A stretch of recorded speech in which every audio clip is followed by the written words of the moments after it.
Hey guys, it's your girl Miss Annie J, and yes, I am back for part 3 of my weight loss journey and how I was able to do it. So in this particular video, I am going to be explaining how I was able to change my relationship with food and how that made a better difference to my future moving forward. Stay tuned and I'll be right back with you. See the new girl vibe, she in her stride. She goes side to side, she goes tap, tap, tap, tap.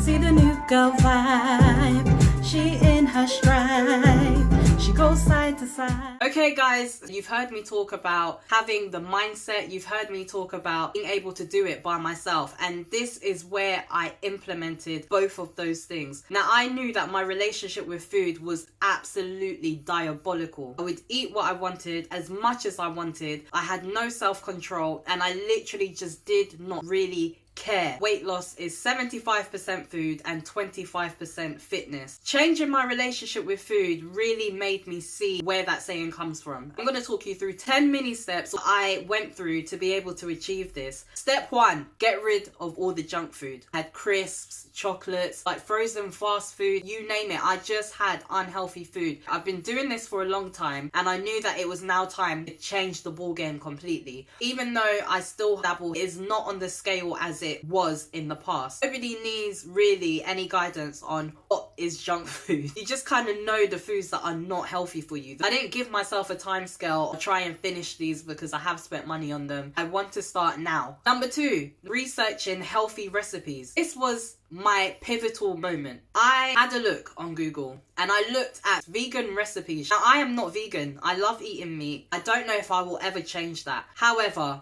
the vegan lifestyle has so many health benefits to it. So if I can get inspiration, what I will then do is jazz it up a little bit. I went on Google and found so many different types of really beautiful, delicious looking vegan meals. There was one particular meal called, I think it was like a vegan wrap, and it was full of falafel, vegetables, mushroom, broccoli, asparagus, bell peppers, sweet corn, a whole range of things. And then the meat that I decided to add was chicken. Maybe you'd want to put a bit of fish in there. I would take these vegan meals and I would make them my own. But the principle, the basis was the fact that I was now increasing my intake of healthier foods, the vegetables, the fiber, the pulses, using quinoa. These are foods that I wouldn't have used before. I was like, I want to recreate this meal and make it my own. Just by doing that, the way I was cooking was now completely different. Step 3.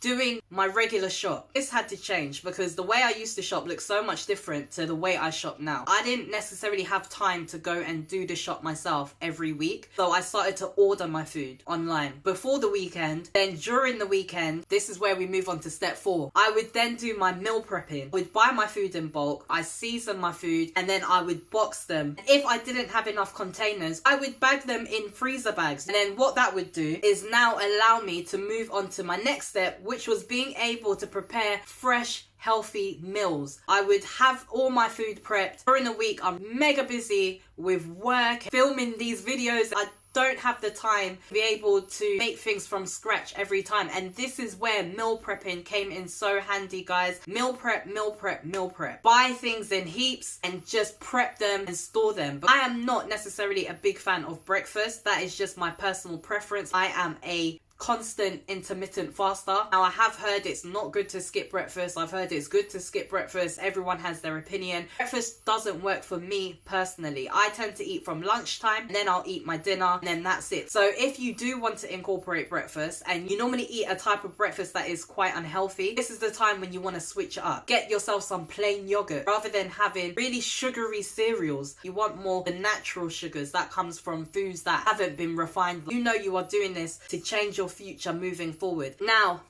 portion sizes. Guys, I cannot emphasize this enough. When I started to minimize the portion sizes that I was having, I have realized that over time, the capacity that my stomach is able to contain has drastically reduced. This is how I felt now for about 3 years. Where I was able to control my portion sizes and minimize them and bring them down, I feel like my stomach started to shrink naturally. So over time, I've gotten to the point where I cannot overeat, even if I want to. It has been key in me being able to maintain my weight for the past couple of years. So just because you're eating healthy food, it doesn't mean that you should overeat on your healthy food. Things have to be balanced. It has to be in proportion. Do not go overkill. You know yourself if you're overeating. So I cannot emphasize that enough. Reduce your portion sizes. It is so important. You don't have to reduce overnight. You do it bit by bit. If you want to try and trick your brain psychologically, I'll heap up a tiny plate. My mind thinks because it's a plate that just looks full up, that is actually a lot of food. And that was a way of retraining myself to be able to eat smaller portion sizes. Then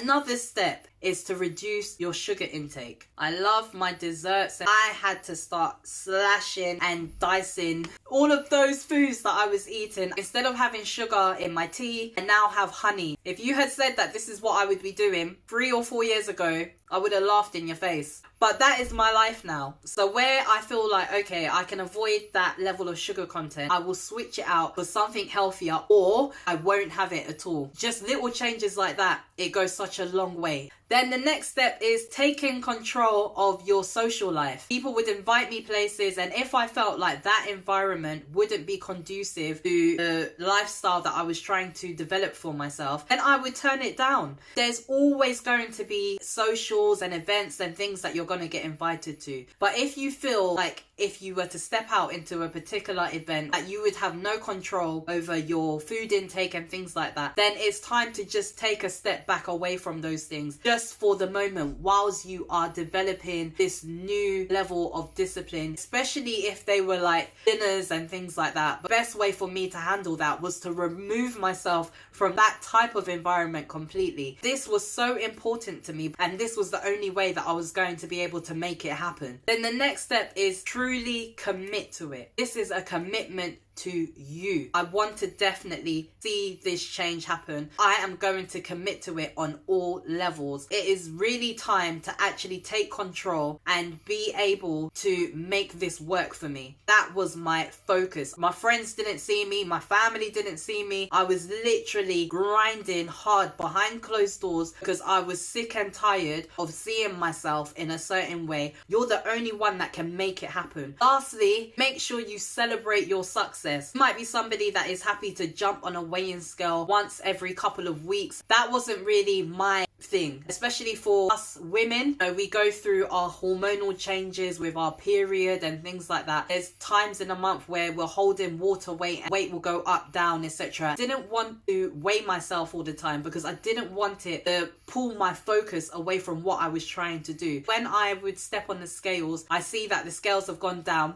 Amazing. And then if I step on the scales the following week and there's been no change, it really deflate me. And at this point, it wasn't just about the imminent change that was happening. It was more about the change that would be happening on a long-term basis. Once the change starts to happen, I will see it in the mirror, I will see it in my clothes, and people will see it. That's exactly what happened. I'm trying on clothes that could barely fit before or couldn't fit at all, and now I'm trying them on and they were fitting so much better. Such a milestone. Be proud of yourself. When you see that you are working towards something and you're actually able to achieve it, it is the biggest motivator that you can get on a self-development level. And also, do not expect to see results from week 1. Don't put goalposts that are unrealistic ahead of you, because it is not an easy journey. It is definitely achievable.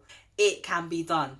So to summarize, people, your relationship with food is crucial. If you want to see change, get Googling and start being inventive. Get yourself out of your comfort zone. If you want this to be a lifestyle change, then you're going to have to make the changes to your lifestyle. Guys, it's your girl, Miss Annie J. I hope you have found this useful. Please don't forget to like, comment and subscribe. And remember, I will be doing my last weight loss journey video in respect of how I added fitness into the mix. So if you want to be sure to see that, please don't forget to subscribe. And until next time, guys, it's your girl, Miss Annie J. Bye. Feeling on a melody, I'ma be your remedy. No time for the jealousy, this is just a gift to me. Sun is shining down on me, making juice so readily. Like tap, tap, tap, tap. I'm a big baddie, shaking down the house on a rhythmic street.